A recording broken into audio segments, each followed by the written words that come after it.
Hello, welcome to another video, and today I'm going to be walking through Gloopathoth, the aspect of the Abyss, the Keeper of the Abyss, which is the second raid boss in my raid boss guide series, and this one is going to be the blue sigil, the blue boss. So, at the end of every Chaos Chamber encounter, there'll be a spot, it's a fixed spot in each map, where a small little glyph sigil thing might spawn on a surface nearby, and it's not guaranteed, but if one does spawn, it's got a chance to be this blue one, which you can identify. And when we interact with this, it's going to start to puzzle. You complete this puzzle, you can fight the raid boss. So this one, it's going to spawn a puddle and then 3 orbs. This signifies the number of attempts you have. You have to lure one of these orbs to the ending point, which did shoot off and show us when we approached it, and it's over there. So we need to lure a ball. It's going to follow us directly until we get over there. So, let's jump into the puddle.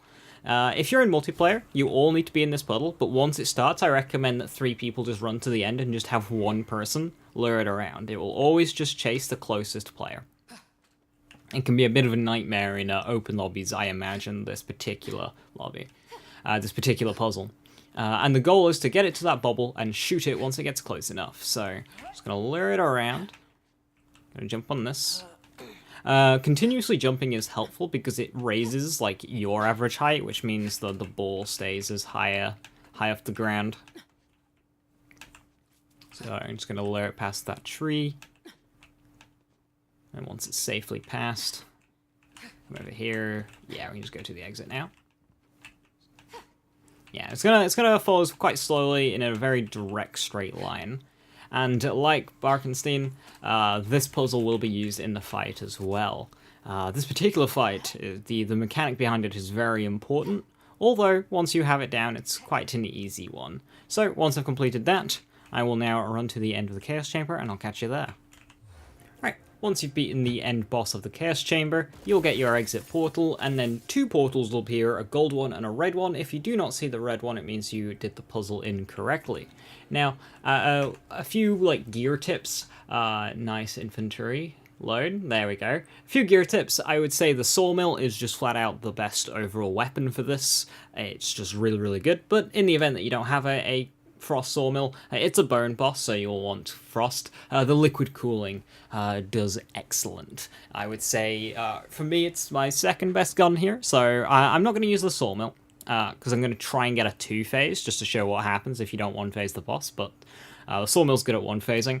If you're a spellcaster, the Kreen's Cry is excellent. My spellcasting builds can 1-phase the boss nice and simply, providing the hitbox doesn't do weird stuff. You'll see what I mean by that.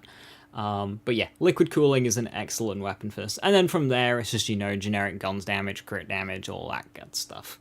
Frost damage. So, we'll enter the portal, and we'll start the fight. Now, I got hit by Banshee's death explosion, so I'm going in here with 0 health, but that shouldn't be a problem. So we'll shoot Tina just to start the fight quicker, though you can listen to her dialogue. And Gloopa! Hello, Gloopathoth, Keeper of the Abyss. Right, so this raid boss actually has boxes in, so if you need ammo refills, health refills, or whatever, this raid fight actually has those available.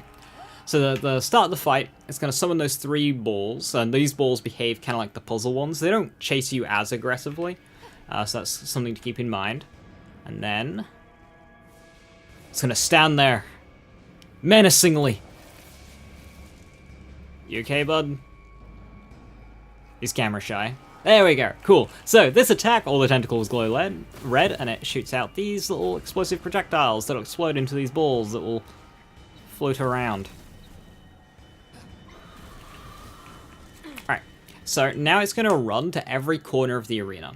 To give myself a little bit more time, I like to chase it. You can stay in the same spot and it'll fly back to you, but then it's going to be right above you, and then luring the balls into a bubble is going to be a bit awkward when it's right above you.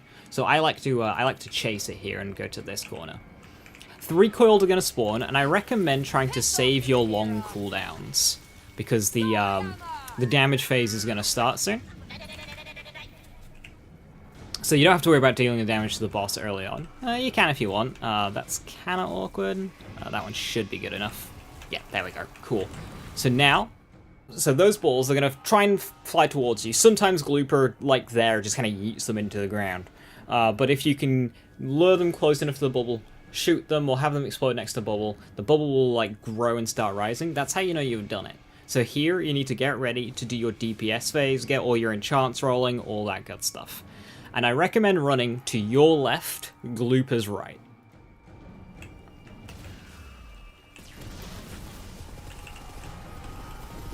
And here we go. Actually going to stop firing there, just so we get a 2-phase. So, that was cutting it close, to be fair. So now, if it's close enough, you can just finish it off by shooting it. But say you did a lot less damage, you will then just need to run to the next bubble. Bear in mind that Glooper will probably be chasing you. Kill the coiled. They respawn on a lower cooldown. And now Glooper's angry. It's going to start summoning like giant meteors, and you'll know where they land based on the red targets on the ground. Right, they're close enough. Stay away from that coiled. The coil will despawn when you start the boss phase. And there we go, nice and easy.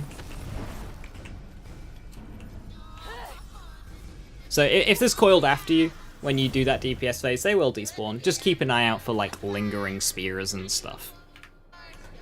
And that's kind of it when it comes to Glooper. A much simpler fight, probably a less player mechanically, like, you don't need as much mechanical skill in this fight like you do in Barkenstein's. There's no snap aiming or anything.